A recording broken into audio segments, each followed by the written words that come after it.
Batu menuju samudra. An-Nasir dalam kitab Nasahi Al-Ibad, karya Syekh Nawawi Al-Bantani oleh Sofyan Muhammad.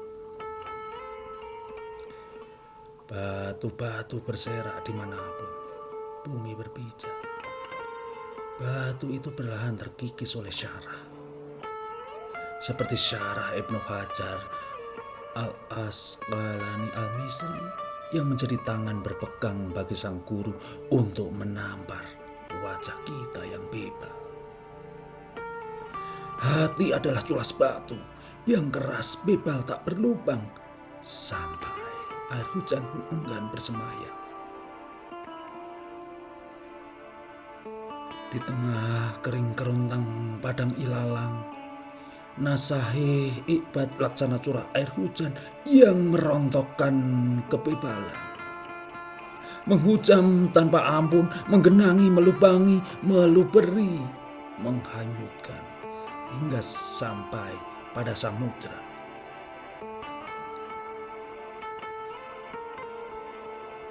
Detak jantung terkesiap pada mutiara nasihat yang berpangkal pada firman-Nya, bertolak dari sabda sang junjungan, berteduh pada acar para sahabat setia. Terangkum dalam mahakarya yang menjadi nadi bagi umat yang memahami betapa berharganya mutiara itu. Tetesan air itu jatuh dengan lembut dalam wira berkasih sayang, mengalir penuh dengan kebijaksanaan yang harmoni dengan titian budi pekerti. Sang guru yang berjuluk dokter ketuhanan telah melemparkan pesan berbisik. 4 hal sedikit yang terasa banyak, 5 masa sebelum 5 masa, 6 pemberian paling baik, 7 perkara sebagai sebab akibat, 8 perkara baik yang menjadi sia-sia.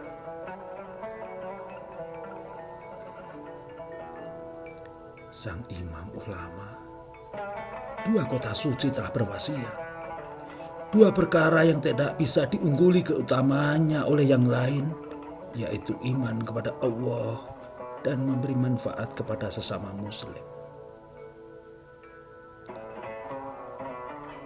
Sang Asy-Syaikh Al-Fakir bertutur, hendaknya kalian duduk bersama ulama dan mendengarkan perkataan hukama, karena sesungguhnya Allah Ta'ala menghidupkan hati yang mati dengan cahaya hikmah, sebagaimana menghidupkan bumi yang mati dengan air hujan.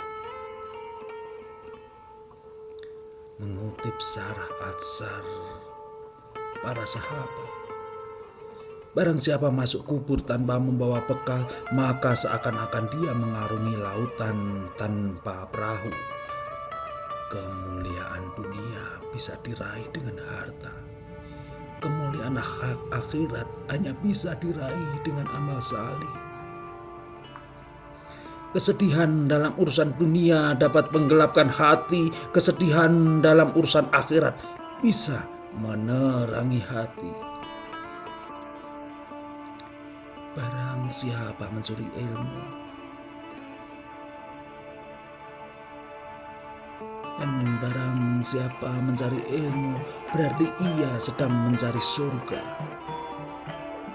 Barang siapa mencari kemaksiatan, berarti ia sedang mencari neraka. Orang mulia tidak akan durhaka kepada Allah. Orang bijaksana tidak akan memilih dunia dengan meninggalkan akhirat. Barang siapa yang modal kekayaannya berupa takwa, maka semulia lisan tak akan ada yang mampu untuk menggambarkan keuntungan dalam agamanya. Setiap kemaksiatan yang timbul dari dorongan nafsu masih bisa diharapkan ampunannya. Setiap kemaksiatan yang timbul dari dorongan kesombongan, maka tidak dapat diharapkan ampunannya.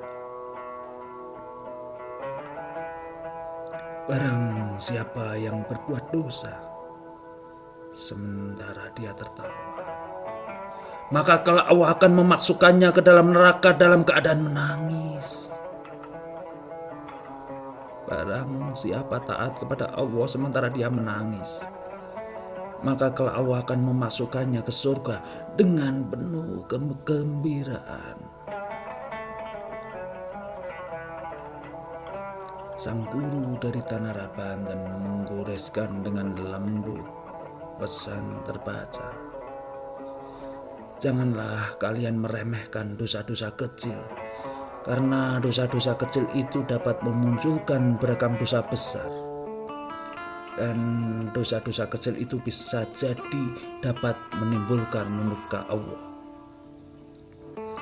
Tidak disebut sebagai dosa kecil apabila dosa tersebut dikerjakan secara terus-menerus. Tidak disebut dosa besar apabila disertai dengan istighfar. Aktivitas utama orang arif adalah memuji Allah. Aktivitas utama orang zuhud adalah berdoa.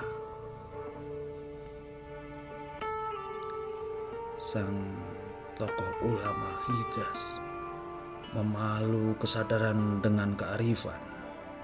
Barang siapa menyangka bahwa ia punya penolong yang lebih utama dan lebih kuat daripada Allah, berarti ia belum mengenal Allah dengan baik. Barang siapa menyangka bahwa dirinya mempunyai musuh yang lebih kuat daripada dorongan nafsunya, berarti ia belum mengenal dirinya dengan baik.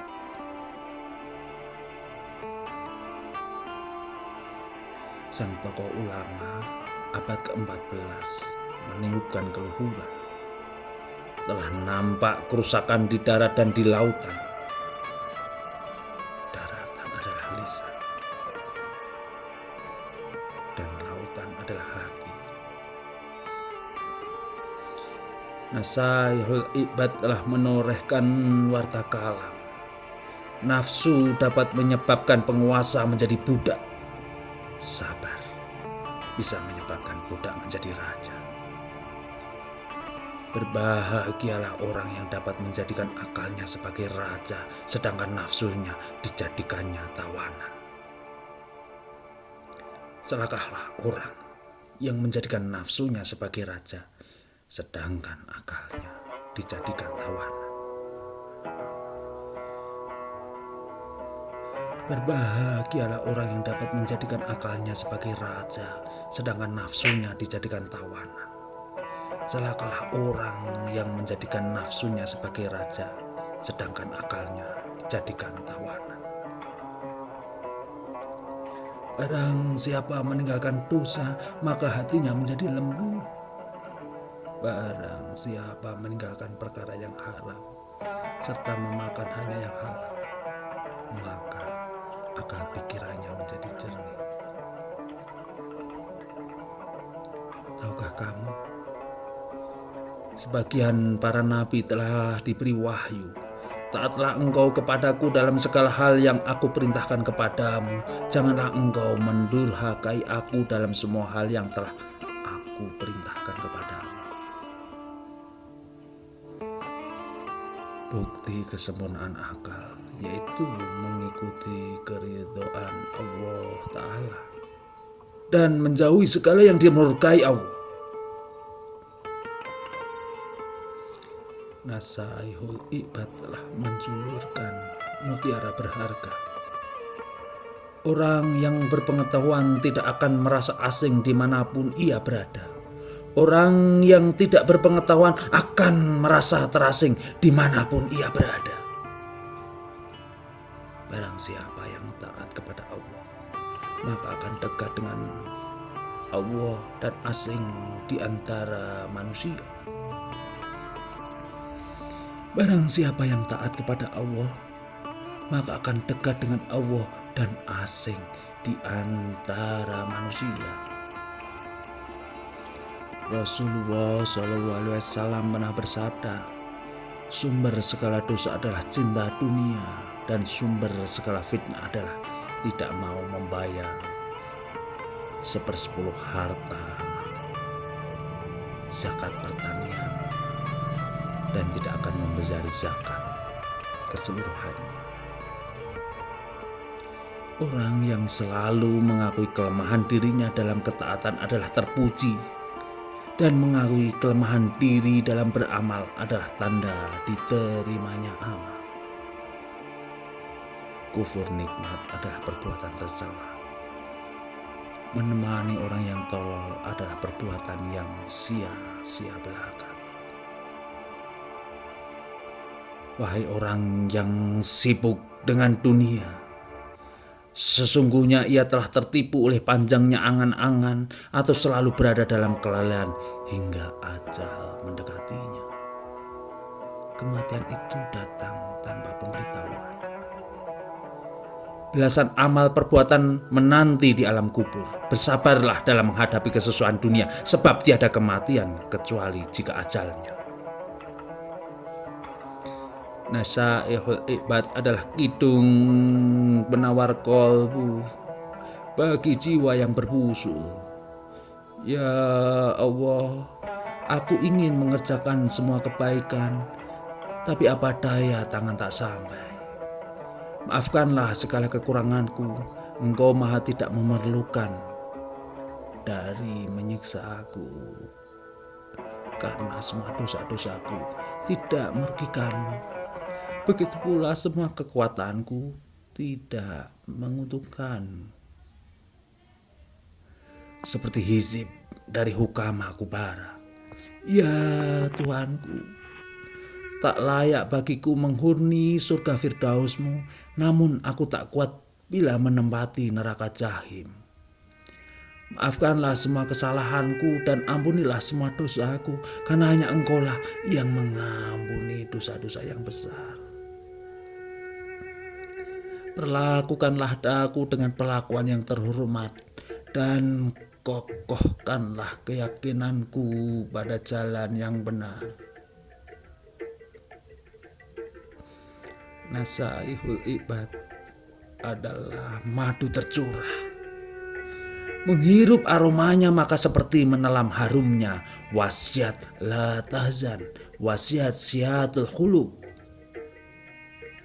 Mahakarya yang tertoreh pada 21 Safar 1311 Hijriah adalah anak panah yang melesat menghujam untuk meluruhkan kebersihan hati, kesucian jiwa, kesantunan budi pekerti, menambatkan makna dan tujuan, mempersiapkan kepemilikan bekal menuju samudra.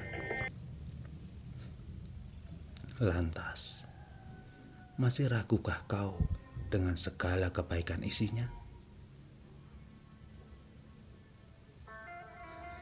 Malam yang panjang telah lebur dalam kata, melincah dalam gejolak rasa, merias dalam altar cinta, menjelma dalam tata laksana, terjatuh tanpa suara, meniup hawa tanpa gramatika.